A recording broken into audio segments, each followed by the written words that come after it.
Hi, I'm Eric Folks, Instructional Technology Coordinator for Lampasas ISD. Today we're going to talk about how we can use Outlook Web Access to create a custom group and make emailing parents, students, or other teachers much easier and faster. First thing we're going to do is log into Outlook Web Access, and we're going to click on the bottom left-hand corner on Contacts. And there, next to the word New, there's a little drop-down arrow. We're going to click on that and say Group. And then we're going to name our group. So we'll call this one second period. And then for the members, if the email address you're looking for is an email address that's already in Outlook Web Access, i.e. another staff member from Lampasas ISD, you can click on Members and you can search for them. And you can double click on it and it adds them to the members list. You say OK and it pops it right in there. Once I click Add to Group, then it's going to drop that individual member down into the group. If I wanted to eliminate somebody from that group, it's real easy to just highlight or select them and click Remove from Group. But for student Gmail accounts, that is secondary students who have the lampasasisd.org account, what you'll need to do for them is type in their last name and first initial. 99% of the time it's the last name, first initial, but not always, so you do need to get a list of the correct email addresses for your students from the librarian, just to make sure that it's not last name, first initial, and the second letter of their first name. But and most of the time it's not going to feed in right here. It's not going to retrieve it. It's retrieving it now because I have put it in here before. But so here's my son's name, so I do the folks see at lampasasisd.org.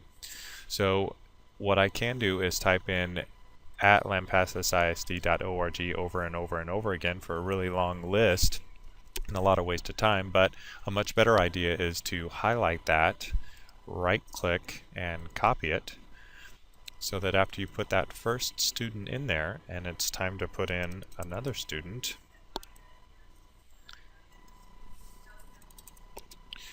then all you have to do is put in their last name, first initial, assuming it is just the first initial, and right click and paste to put in the at lampasasisd.org. It'll be a major time saver for you over time. So after you've put in all your students, you just click Save and Close. And then you can see from that point, most of the time your contacts list is going to default to all, but if you want to just see the groups, click on Groups and click on the name of the group that you've created, and you can see who's in it on the right hand side. And if you need to edit it, you just double click to open it up and remove or add or tweak it however you need to. Make sure you click Save and Close. Once your group is created, you're going to go back to your normal mail and you're going to click New. And you can start typing it, and if it doesn't immediately recognize the name of your group, then just click the your address book. Make sure you click under My Contacts on Contacts, and then scroll down and find your group. So I'm going to just click on second period. If I double click it, then it feeds it in right there. You need to eliminate the extra text there at the beginning. And I click OK, and now I've got a distribution list that will send the same email to all those students. Now, one thing to keep in mind here is best practice when emailing big group of people is to not put it on the To section, but instead to use the blind carbon copy. The advantage to that is that not everybody is going to see everybody else's email addresses, and they're going to be a lot more appreciative and a lot less grumpy if you protect the privacy of their email address, because some people can abuse that. So probably the best way to do that would be through the blind carbon copy. Alright, that's all there is to it. If you have any questions, feel free to contact me or Lori Ramsey. We'd be more than willing to help you create some custom lists so that you can communicate more effectively and efficiently with other teachers, parents, and your students.